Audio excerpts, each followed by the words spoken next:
இப்ப ஏன் எனக்கு இது தோணுது? அவளை பத்தி எதுக்கு உங்ககிட்ட சொல்லணும்? தெரியல. ஆனா சொல்லணும்னு தோணுது.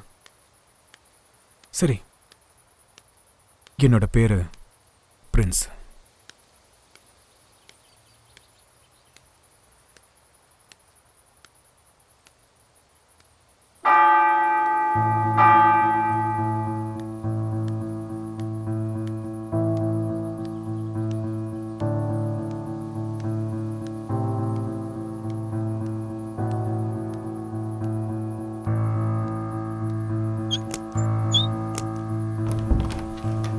இவதாங்க என்னோட அன்பான காதலி யுவஸ்ரீ.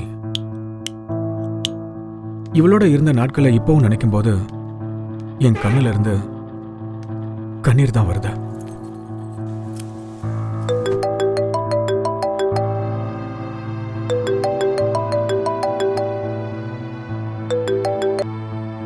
எதுக்குடி நீ என் வாழ்க்கைக்குள்ள வந்த? இப்ப நீங்க பாக்குற இந்த கதை என் வாழ்க்கையில் நடந்த மிகப்பெரிய கசப்பான ஒரு சம்பவம்.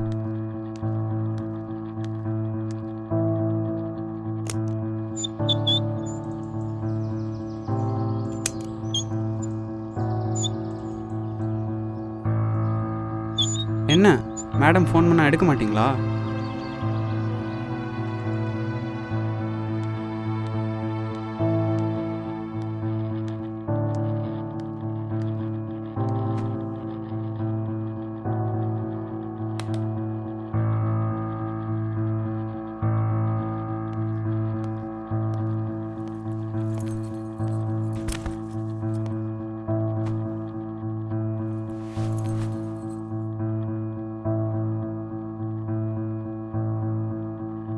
அவாய்ட் பண்ணுறியா?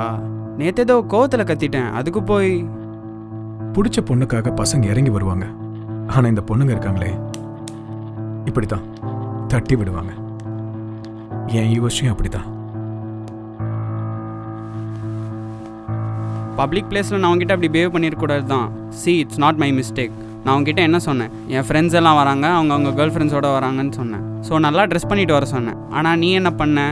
மாதிரி மாதிரி ட்ரெஸ் பண்ணிட்டு வந்த. எல்லாரும் என்ன ஒரு மாதிரி பார்த்தாங்க தெரியுமா? அதான் ஒன்று அசிங்கமாக பேசிட்டு அந்த இடத்த விட்டு போயிட்டேன். நான் பாட்டுக்கு பேசிகிட்டே இருக்கேன், நீ பாட்டுக்கு அழிச்சிட்டே இருக்க. நான் பேசிகிட்டே இருக்கேன், பெரிய மாதிரி போர்டு அழிச்சிட்டு இருக்க. போனால் போட்டோம், பொண்ணுன்னு பார்த்தா ரொம்ப ஓவராக தான் பண்ணுற. பெரிய உலகலகின்னு நினப்பு. ஒரு ஆம்பளை நானே இறங்கி வந்து சாரி கேட்குறேன், ஏற்றுக்க மாட்டேன். என்னை பார்த்தா எப்படி தெரியுது? என்கிட்ட இருக்க காசுக்கு எந்த பொண்ணாக இருந்தாலும் என்னை லவ் பண்ணுவா. நீ ஏன் என் காசை பார்த்து தான் லவ் பண்ண?